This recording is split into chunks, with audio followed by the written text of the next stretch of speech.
तो आज हम लोग सीखने जा रहे हैं कि अकाउंटिंग क्या है। तो सबसे पहले किसी भी चीज़ को सीखने के लिए कि वो क्या है, सबसे ज़रूरी है सीखना कि वो क्यों है। तो हेलो एंड वेलकम, मैं हूं उवैस हुसैन। स्वागत है आपका आपके अपने यूट्यूब चैनल OHLP में। तो सबसे पहले हम लोग ये सीखते हैं कि अकाउंटिंग क्यों है।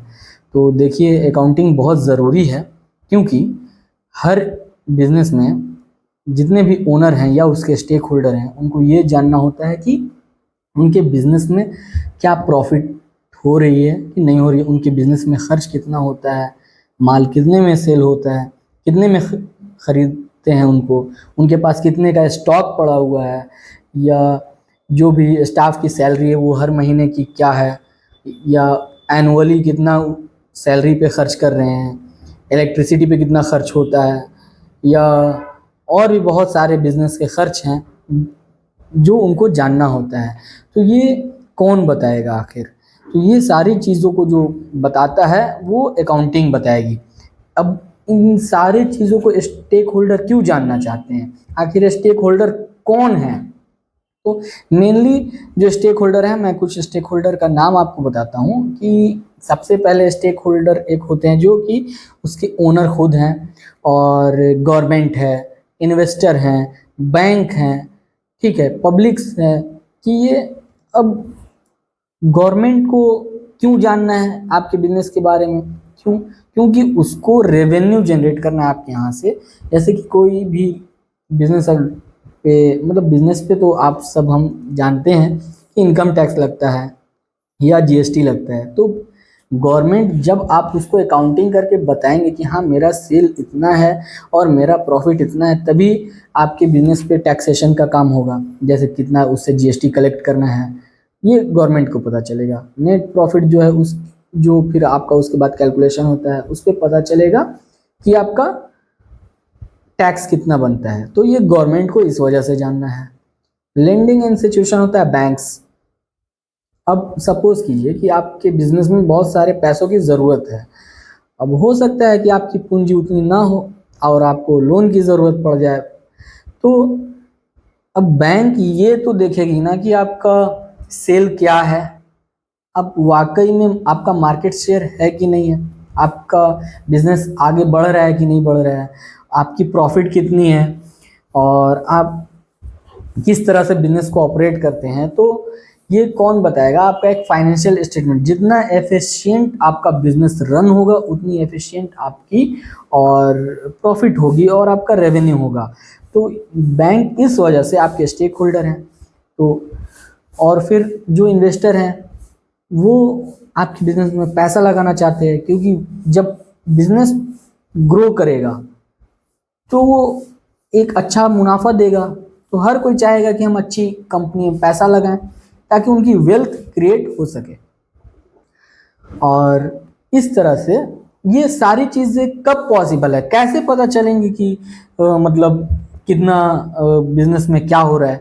तो ये सारी चीज़ों के लिए अकाउंटिंग ज़रूरी है। तो ये बात आप लोगों को समझ में आ गई होगी कि अकाउंटिंग क्यों है। तो ये सारी चीज़ों को फुलफिल करने के लिए अकाउंटिंग की जाती है।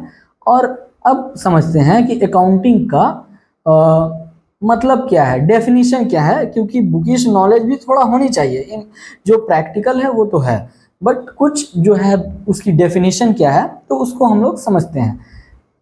तो अकाउंटिंग जो है एज अ देखिए यहाँ पे लिखा हुआ है, जो American Institute of Certified Public Accountant है डिफाइन करता है, defined accounting as a art of recording, classifying, summarizing in a significant manner and in term of money transaction and events which are in a part at least of financial character and interpreting the result thereof।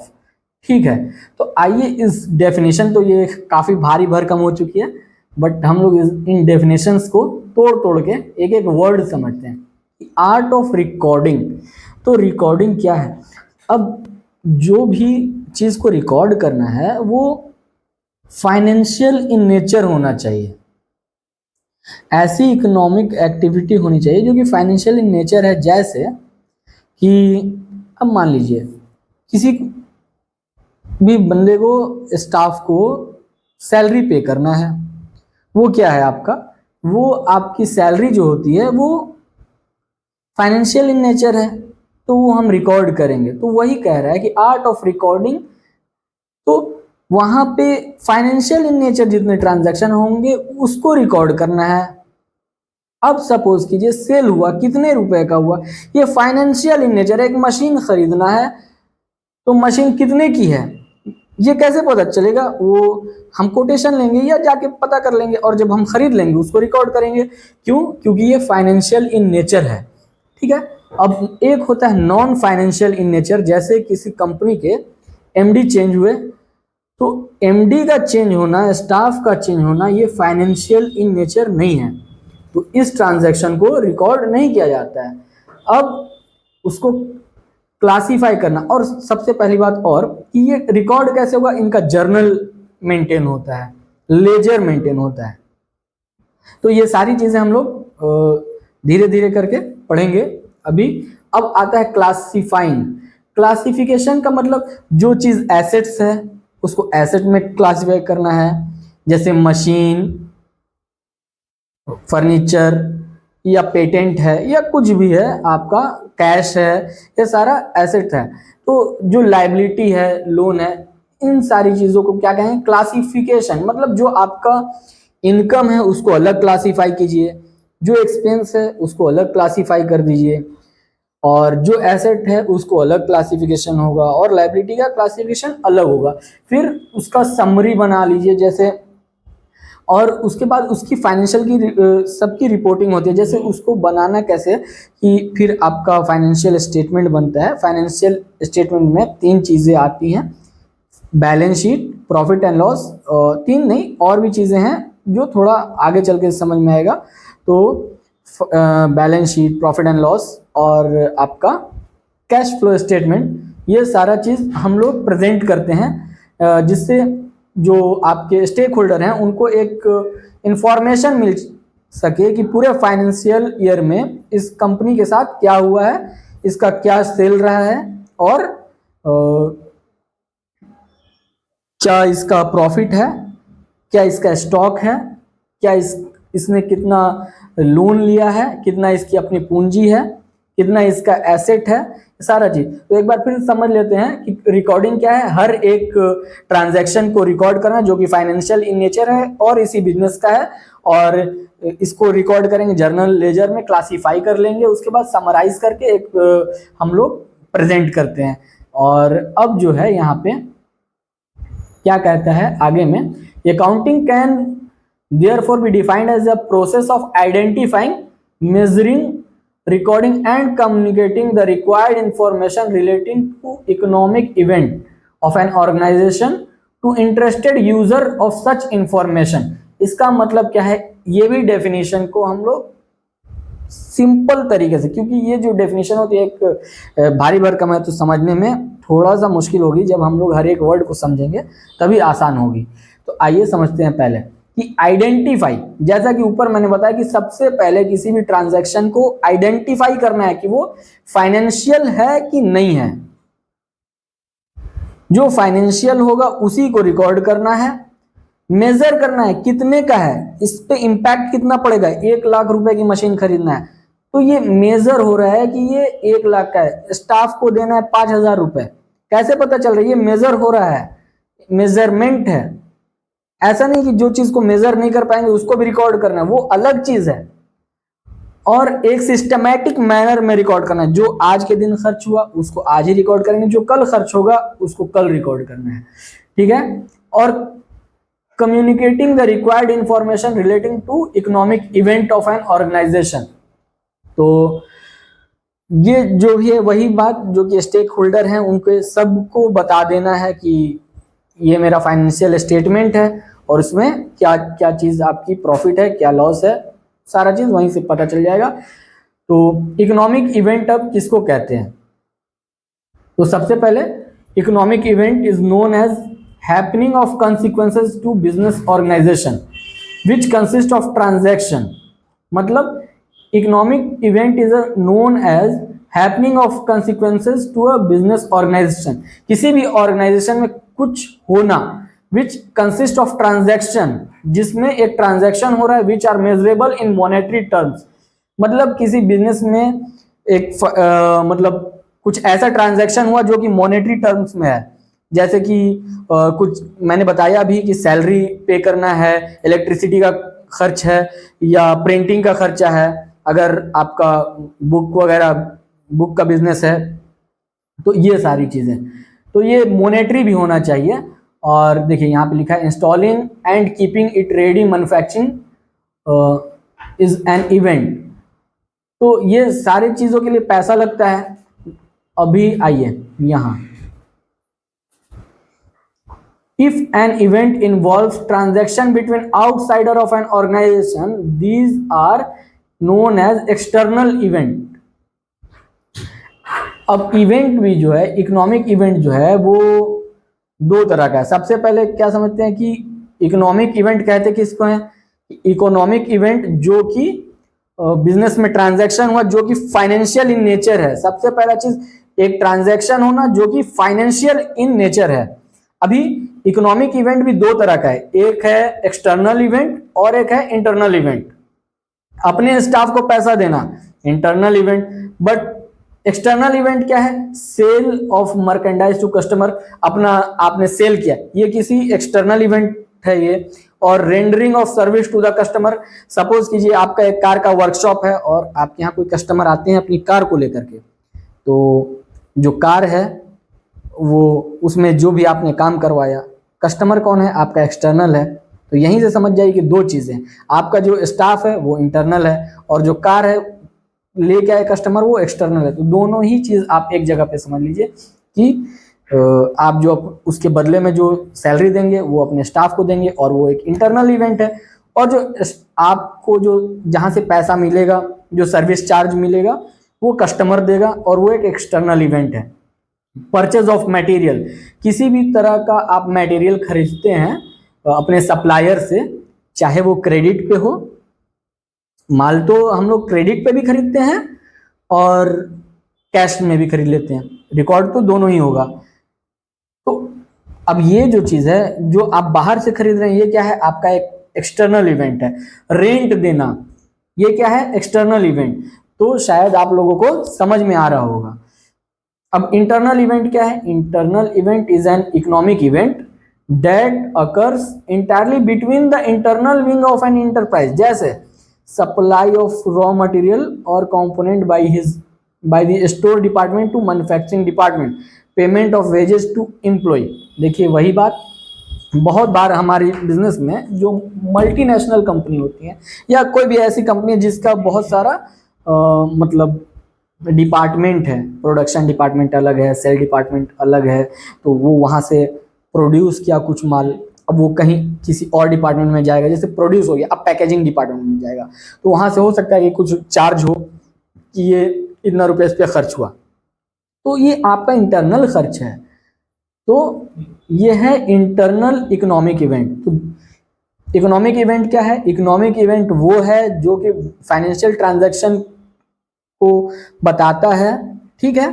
और ये दो तरह का होता है, पहला internal economic event, दूसरा external economic event. वैसा इकोनॉमिक इवेंट जो कि अपने ऑर्गेनाइजेशन के अंदर हो रहा है, जैसे कि सैलरी पे करना, इलेक्ट्रिक चार्ज पे करना, तो ये है मेरा आपको इंटरनल इकोनॉमिक इवेंट। और एक्सटर्नल इकोनॉमिक इवेंट क्या है, ऐसा फाइनेंशियल ट्रांजैक्शन जो कि आउट ऑफ द बिजनेस हो रहा हो, जैसे sale, purchase, rent to the landlord, ये सारी चीजें। अब ये आपको इकोनॉमिक इवेंट की डेफिनेशन आई थिंक क्लियर हो जानी चाहिए। अभी एक और पॉइंट था इस डेफिनेशन में, identification, measurement, recording and communication. तो आइडेंटिफिकेशन किसको कहते हैं, फिर वही चीज है यहां पर भी लिखी हुई, it means determining what transaction to record. हम लोग को ये देखना है कि किस तरह के ट्रांजैक्शन को हम लोगों को रिकॉर्ड करना है। To identify event which are to be recorded, it involves observing activity and selecting those event that are considered financial character and relate to the organisation. देखिए इसमें क्या कह रहा है कि हम लोग को सबसे पहले अपने ट्रांजैक्शन को ऑब्जर्व करना है कि वही ट्रांजैक्शन रिकॉर्ड करेंगे जो इस ऑर्गेनाइजेशन में हो रहा हो, जो मेरी बिजनेस से रिलेट कर रहा है, मेरे कंपनी से रिलेट कर रहा है, वही तो हम रिकॉर्ड करेंगे ना। अब मेरी कंपनी है XYZ का जो भी इनकम एक्सपेंस है, एसेट्स लायबिलिटी, वही रिकॉर्ड करेंगे ना। अब ABC कंपनी में क्या हो रहा है उससे मुझे क्या लेना देना है, तो मुझे जो रिकॉर्ड करना है अपने बिजनेस का रिकॉर्ड करना है। तो यही कह रहा है कि आइडेंटिफाई करेंगे, देखेंगे कि कौन सा ट्रांजैक्शन इस कंपनी का है, उसी को रिकॉर्ड करना है। और जैसे दूसरा आता है मेजरमेंट, इट मीन्स क्वांटिफिकेशन। इसका मतलब क्या है मेजरमेंट का? It means quantification of business transaction into financial term by using monetary unit. कोई भी ट्रांजैक्शन उसको क्वांटिफाई करना, रुपीज में, डॉलर में, कुछ भी हो सकता है। और it can, if an event can not be quantified in monetary term, it is not considered for recording in financial account. देखिए यहां पे लिख दिया है कि अगर कोई भी ट्रांजैक्शन वो मॉनेटरी फॉर्म में नहीं है, सपोज कीजिए कि जैसे मैंने बताया था कि स्टाफ को मैंने हटा दिया या अपॉइंट किया, तो वो मेरा क्या है, नॉन मॉनेटरी ट्रांजैक्शन है और उसको हम बुक ऑफ अकाउंट में नहीं मतलब रिकॉर्ड करेंगे। If an event can not be quantified in monetary term, it is not considered for recording in financial account. That is why important item like appointment of new managing director. देखिए वही चीज है, signing off contract. अगर हम लोग किसी से अपना कॉन्ट्रैक्ट साइन कर रहे हैं, ये भी एक नॉन मॉनेटरी है। चेंजेस इन पर्सनल, स्टाफ का फेरबदल होना, आना जाना, ये सारा चीज नॉन मॉनेटरी है, इसको रिकॉर्ड नहीं करेंगे। सिर्फ वही ट्रांजैक्शन रिकॉर्ड करना है जो कि फाइनेंशियल इन टर्म है, मॉनेटरी टर्म में यूज हो सकती है। अभी आई यहां लिखा है तीसरा चीज, रिकॉर्डिंग। तो once economic event are identified, एक बार जब मैंने देख लिया कि इकोनॉमिक इवेंट क्या है जो कि फाइनेंशियल इन टर्म है, एक बार मुझे पता चल गया कि ये फाइनेंशियल ट्रांजैक्शन है, अब मुझे क्या करना है, measured in financial term, these are recorded in book of account in monetary term and in a chronological order। अब मुझे ये पता चल गया कि आइडेंटिफाई भी हो गया, मेजर भी हो गया कि ये हाँ भाई ये कितने का है और ये फाइनेंशियली है।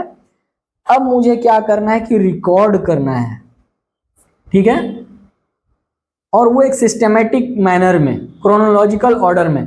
जैसे आज जो ट्रांजैक्शन हुआ है आज ही रिकॉर्ड होगा, कल जो ट्रांजैक्शन हुआ है कल ही रिकॉर्ड होगा। Recording is done in a manner that necessary financial information is summarised as per well established practice and is made available when they required. इस तरह से हम उसको समराइज फिर करेंगे कि जब मुझे चाहिए वो मिल जाए।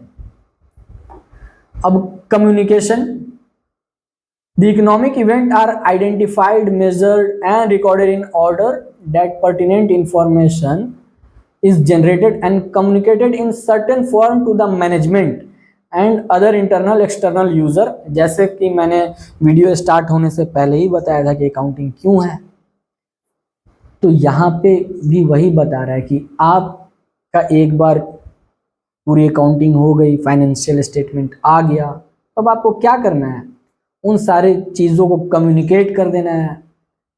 किसको किसको करना है, देखिए, formation communicated in certain form of management को वो जाएगा, and other internal external user, वही गवर्नमेंट, बैंक, अगर आप कहीं से लोन लिए हुए हैं तो बैंक में चला जाएगा। आपके इन्वेस्टर हैं तो इन्वेस्टर के पास ये आपका फाइनेंशियल स्टेटमेंट जाएगा, मैनेजमेंट खुद उसको यूज करेगी, गवर्नमेंट जब आपके रिटर्न फाइल होंगे तब पता चल जाएगा। इंफॉर्मेशन इज, अभी देखिए कि आगे क्या लिखा हुआ है, the information is regularly communicated through accounting reports. These reports provide information that are useful to variety of user who have an interest in assessing the financial performance and the position of enterprise। ये जो है वही बात घुमा फिरा के कि जब आपका फाइनेंशियल स्टेटमेंट तैयार हो गया तो जो भी उसके यूजर्स हैं उनको पहुंचा दिया जाए। ठीक है। अब ऑर्गेनाइजेशन का मतलब क्या है, यहाँ पे हम लोगों ने डेफिनेशन में पढ़ा था, देखिए कि economic event of an organisation. तो ऑर्गेनाइजेशन का मतलब क्या है? Organisation refers to business enterprise, ये एक बिजनेस इंटरप्राइज है, वेदर फॉर प्रॉफिट और for non profit motive depending upon the size of activities and level of business operation. It can be sole proprietorship, partnership, cooperative society, company, local authority, municipal corporation or any other association of person. अब organisation क्या है? क्योंकि ये जो जितना भी accounting हम लोग कर रहे हैं किसी ऑर्गेनाइजेशन की कर रहे हैं, तो ऑर्गेनाइजेशन ही क्या है? अकाउंटिंग तो कर रहे हैं, ठीक है, मगर ऑर्गेनाइजेशन का मतलब क्या, किसकी ऑर्गेनाइजेशन क्या है? तो ऑर्गेनाइजेशन देखिए, कोई भी संस्था जो चलती है वो प्रॉफिट मोटिव से भी हो सकती है और नॉन प्रॉफिट मोटिव से भी हो सकती है। एग्जाम्पल के तौर पे जैसे मेरी कंपनी है या मेरा जो भी बिजनेस है, मैं प्रॉफिट अर्न करने के लिए चलाता हूँ। और बहुत सारे जो ऑर्गेनाइजेशन चलते हैं जैसे चैरिटेबल ट्रस्ट हैं, बहुत सारी स्कूल है जो कि सिर्फ चैरिटी के तौर पे चल रही है वो भी ऑर्गेनाइजेशन, काम वो भी कर रही है, उसमें भी मैनेजमेंट लगे हुए हैं, उसका भी कोई स्टाफ है, उसमें भी बच्चे पढ़ते हैं, सब कुछ हो रहा है, मगर वो प्रॉफिट करने के लिए नहीं, वो एक ऐसा काम कर रही है जो कि लोगों के भलाई के लिए काम कर रही है। ठीक है, वो प्रॉफिट के लिए काम नहीं कर रही है, वो प्रॉफिट के अलावा काम कर रही है। तो और डिपेंडिंग अपॉन साइज ऑफ, तो ऑर्गेनाइजेशन का साइज कुछ भी हो सकता है, चाहे वो स्मॉल फर्म हो और या मिड साइज फर्म हो जैसे थोड़ा उससे बड़ी हो, या लार्ज फर्म हो जैसे कि बड़ी बड़ी कंपनियां होती हैं, रिलायंस, टीसीएस इस तरह का, या महिंद्रा, ये सब बहुत बड़ी ऑर्गेनाइजेशन होती हैं। और छोटी भी ऑर्गेनाइजेशन होती हैं जो कि उनसे छोटी हैं। और ये जो ऑर्गेनाइजेशन है कि उनके बहुत सारे टाइप हैं, जैसे सोल प्रोप्राइटरशिप जिसको हम और आप चलाते हैं, एक आदमी मिलके चला रहा है, उसका खुद का बिजनेस है, उसका मालिक कोई एक है। या पार्टनरशिप भी हो सकता है ऑर्गेनाइजेशन में। अब पार्टनरशिप क्या होता है, जैसे दो या दो से अधिक लोग मिलके किसी संस्था को चला रहे हैं, तो वो भी एक ऑर्गेनाइजेशन है। और कोऑपरेटिव सोसाइटी है जहाँ पे बहुत सारे लोग मिलके, जैसे आप फ्लैट्स वगैरह की कोऑपरेटिव सोसाइटी होती है, वो एक मैनेजमेंट होता है, वो है। लोकल अथॉरिटी है, म्यूनिसिपल कॉरपोरेशन, तो ये एक ऑर्गेनाइजेशन कहलाता है। और यहाँ पे इंटरेस्टेड यूजर ऑफ इंफॉर्मेशन, वही स्टेक होल्डर जो है, जैसे accounting is means by which necessary financial information about business enterprise is communicated and is also called language of business. हाँ, ये बिजनेस की लैंग्वेज है। Many user need financial information in order to make important decision. These user can be divided into two broad category, internal user and external user. और internal user include CEO, CFO, vice president, business unit manager, plant manager, store manager, line supervisor. और जैसे जो भी इस हम लोग accounting करते हैं उसके मेनली हम लोग कैटेगरी एक बना लिए कि दो यूज़र हो सकते हैं, एक इंटरनल यूज़र होते हैं और एक एक्सटर्नल यूज़र होते हैं। तो इंटरनल यूज़र में कौन कौन आते हैं, उस बिजनेस के सीईओ, सीएफओ जो उस बिजनेस के फाइनेंस को मैनेज कर रहे हैं, उसके वाइस प्रेसिडेंट, पोस्ट कुछ भी हो सकती है, वाइस प्रेसिडेंट है। बिजनेस यूनिट मैनेजर है कि एक यूनिट, एक सपोज कीजिए पूरा प्रोडक्शन डिपार्टमेंट है, उसका कोई मैनेजर है तो बिजनेस यूनिट मैनेजर है। एक सेगमेंट का, एक कोई बिजनेस है उसका एक सेगमेंट देख रहा है, यूनिट मैनेजर है। या प्रोडक्शन मैनेजर है, वो देखेगा कि मेरा प्रोडक्शन क्या हुआ, फाइनेंस। और फिर यहाँ पे प्लांट मैनेजर है, स्टोर मैनेजर, मेरे पास स्टॉक कितना है। ये सारे आपको इंटरनल यूजर हैं। और एक्सटर्नल यूजर कौन होते हैं, जो कि शेयर होल्डर हैं, जो कि उस कंपनी में पैसा लगाए हुए हैं भाई, जो इन्वेस्ट किए हैं, उस कंपनी के क्रेडिटर हैं जिन्होंने उनको माल बेचा है। अगर फाइनेंशियल पोजीशन अच्छी है कि नहीं, उसी के बेस पे उनको माल देते हैं। जैसे कोई कंपनी अगर खराब परफॉर्म कर रही है तो उसके क्रेडिटर उससे पहले भागेंगे, उसको क्रेडिट पे माल नहीं बेचेंगे, चाहे हम ही आप क्यों ना हो। अगर कोई भी बिजनेस है और वो अच्छा परफॉर्म नहीं कर रहे हैं तो क्या हम उसे माल बेच देंगे? नहीं बेचेंगे। क्यों? क्योंकि हो सकता है कि मेरा पैसा ना मिले। तो ये सारे external tax authorities, GST department, income tax department, और अगर कंपनी एनएसई पे लिस्टेड है तो security exchange board of India है, सेबी, या रजिस्ट्रार ऑफ कंपनी, ये सारे चीज़ इनके यूज़र होते हैं। तो ये आपकी जो अकाउंटिंग की जो डेफिनेशन है ये कंप्लीट हो चुकी है। तो उम्मीद करते हैं कि ये शायद आपको कुछ वैल्यू ऐड की होगी आज के दिन। तो ठीक है, अगर वैल्यू ऐड की है, इसमें कुछ भी थोड़ा भी आपके लगता है कि कॉन्सेप्ट अच्छा हुआ, सिंपल हुआ, समझ में आया, तो इस वीडियो को लाइक कीजिए और कमेंट कीजिए अगर कुछ इम्प्रूवमेंट होना है इसमें, और शेयर कीजिए जो भी इसको देख सके और नॉलेज कुछ हासिल कर सके। Thank you very much.